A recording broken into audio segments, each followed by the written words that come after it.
Guys, എൻ്റെ പേര് ആതിര. എൻ്റെ പേര് അഞ്ജു. IFKയുടെ 4ാമത്തെ ദിവസം കടന്നിരിക്കുകയാണ്. ഞാനിപ്പോൾ നിൽക്കുന്നത് വഴുതക്കാടുള്ള കലാഭവൻ തിയേറ്ററിലാണ്. നമ്മളിപ്പോൾ മുഖക്കണ്ണാടി എന്ന ചിത്രത്തിൻ്റെ പ്രദർശനത്തിലോട്ടാണ് പോകുന്നത്. നമുക്ക് റിവ്യൂയിലോട്ട് പോവാം. മൂവി എങ്ങനെയുണ്ടായിരുന്നു? കുഴപ്പമില്ല. കൃഷ്ണനായരൊക്കെ ഉണ്ട്. ഓക്കെ. പിന്നെ അങ്ങനെ എല്ലാവർക്കും ഒരുപോലെ ഇഷ്ടപ്പെടുന്ന ഒരു തരത്തിലുള്ള മൂവിയല്ല. ആൾക്ക് ഇഷ്ടപ്പെട്ടോ? എനിക്ക് അങ്ങനെ പൂർണ്ണമായിട്ട് ഇഷ്ടപ്പെട്ടില്ല, എങ്കിലും കുഴപ്പമില്ല. എൻജോയ്മെൻ്റ് ഉണ്ട്. പിന്നെ എല്ലാം കറക്റ്റ് നമുക്ക് അങ്ങനെ ആക്സസ് ചെയ്യാൻ പറ്റുന്നില്ല. പ്രതീക്ഷിക്കുന്നൊരു സാധനം മലയാള സിനിമയിൽ നിന്ന് കിട്ടുന്നില്ല. ഇതിപ്പോൾ ഇത്ര സമയം ശരിക്കും പറഞ്ഞാൽ ഞങ്ങൾക്ക് ടാഗോറിൻ്റെ പടം മിസ്സായതുകൊണ്ടാണ് ഞങ്ങൾ വന്നത്. ഇന്നലെ ഈ പടം ഞങ്ങൾ സെലക്ട് ചെയ്തിരുന്നെങ്കിൽ പോലും ഒരു ഇംഗ്ലീഷ് പടം കാണാൻ വേണ്ടിയിട്ട് ഞങ്ങൾ ടാഗോർ പടം മിസ്സായിട്ട് ഇവിടെ വന്നു. പക്ഷേ വളരെ നമുക്കും എന്താണെന്ന് മനസ്സിലാവണ്ടേ. ഇത്ര സമയം നിന്നിട്ട് ഒരു മെസ്സേജോ ഇപ്പോൾ ക്യാരക്ടർ ഒരാളുണ്ടാക്കുകയാണ്.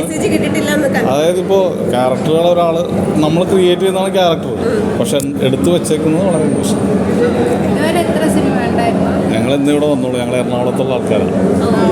എറണാകുളത്ത് നിന്ന് ഇന്ന് രാവിലെ എത്തിയുള്ളൂ. 2 പടം കാണാൻ പറ്റിയിട്ടുള്ളൂ. ടാഗോറിൽ പോയിട്ട് പടം കാണാൻ പറ്റിയില്ല. എന്ന് വെച്ചിട്ടുണ്ടെങ്കിൽ ഈ ഫെസ്റ്റിവലിൻ്റെ രീതി തന്നെ വളരെ മോശമാണ്.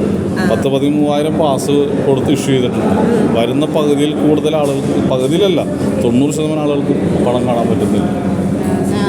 എന്ന് വെച്ചിട്ടുണ്ടെങ്കിൽ ഇപ്പോൾ 8 മണിക്ക് ഇത് ഓപ്പൺ ആയി കഴിഞ്ഞിട്ടുണ്ടെങ്കിൽ 8:01 ഇത് ക്ലോസ് ആവും. അപ്പോൾ നാളത്തെ പടം ഞങ്ങൾ ഒരുപാട് പടം നമ്മൾ സെലക്ട് ചെയ്ത് വെച്ചിട്ടുണ്ടെങ്കിലും 2 പടമാണ് നാളെ നമുക്ക് ബുക്ക് ചെയ്യാൻ പറ്റും.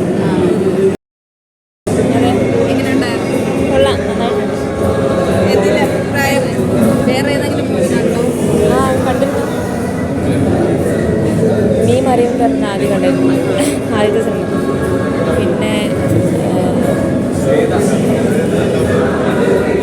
ചിക്കനും എൻ്റെ 2ാമത് കണ്ടിട്ടുണ്ട്. ആദ്യമായിട്ട് വരികയാണ്.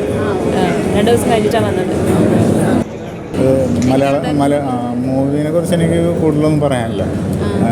ഞാൻ പറയുന്നത് വെച്ചാൽ മലയാളം സിനിമ ടുഡേ എന്നുള്ളൊരു സെഗ്മെൻറ്റിലാണല്ലോ ഈ സിനിമ കാണിച്ചത്. അപ്പോൾ 10ാമത്തെ സിനിമയാണ് ഈ ഡയറക്ടേഴ്സിൻ്റെ.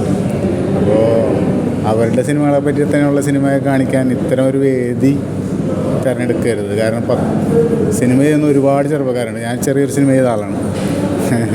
അപ്പോൾ 10 വർഷമൊക്കെ ഒരാളുടെ സിനിമ നല്ല സിനിമയാണെങ്കിൽ 10 അല്ല 50 വർഷമായാലും എടുക്കണം എന്നുള്ളതാണ്. പക്ഷെ എന്നാലും അത്തരം അവസരങ്ങൾക്ക് പകരം പുതിയ ആളുകൾക്ക് അവസരം കൊടുക്കുക എന്നുള്ളതാണ്.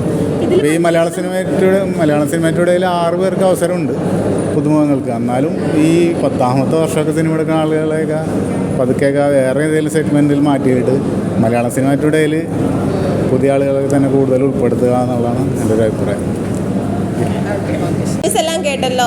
സേനം ബ്രദേഴ്സിൻ്റെ 10ാമത്തെ മൂവിയാണ് മുഖക്കണ്ണാടി. എല്ലാവർക്കും അത്ര വലിയ ഇഷ്ടത്തോടെ അല്ല എന്തായാലും ഇറങ്ങി വന്നപ്പോൾ അവരുടെയൊക്കെ റെസ്പോൺസ് കിട്ടിയിരിക്കുന്നത്. മിക്സഡ് റിവ്യൂസാണ് ഇതുവരെ വന്നിട്ടുള്ളത്. ആതിരയ്ക്ക് എങ്ങനെയാണ്? ആതിരയ്ക്ക് പേഴ്സണലി ഇത് ഇഷ്ടപ്പെട്ടോ? എനിക്ക് പേഴ്സണലി ഇത് ഇഷ്ടപ്പെട്ടിട്ടില്ല എന്ന് ഞാനും എൻ്റെ അഭിപ്രായത്തിൽ പറഞ്ഞു കഴിഞ്ഞാൽ ഇഷ്ടപ്പെട്ടില്ല എന്ന് ഞാൻ പറയുന്നു. എൻ്റെ അഭിപ്രായം സെയിം തന്നെയാണ്. മിക്കവർക്കും ഇത് കൂടുതലും ഇഷ്ടപ്പെട്ടിട്ടില്ല. ശരിക്കും ഒരു ഇൻഫർമേറ്റീവ് മൂവി ആയിട്ട് പ്രതീക്ഷിച്ച് വന്നവർക്ക് അത് കിട്ടിയിട്ടില്ലെന്നേ പറയാൻ പറ്റുള്ളൂ. അങ്ങനെയാണ് റിവ്യൂസ് കിട്ടിയതും. നാളെ ഇനിയിപ്പോൾ IFKയുടെ 5ാമത്തെ ദിവസമാണ്. അപ്പം നല്ല മൂവീസ് നമുക്ക് കിട്ടുമെന്ന് പ്രതീക്ഷിക്കുന്നു. അതുവരെ signing off from Anju, Athira.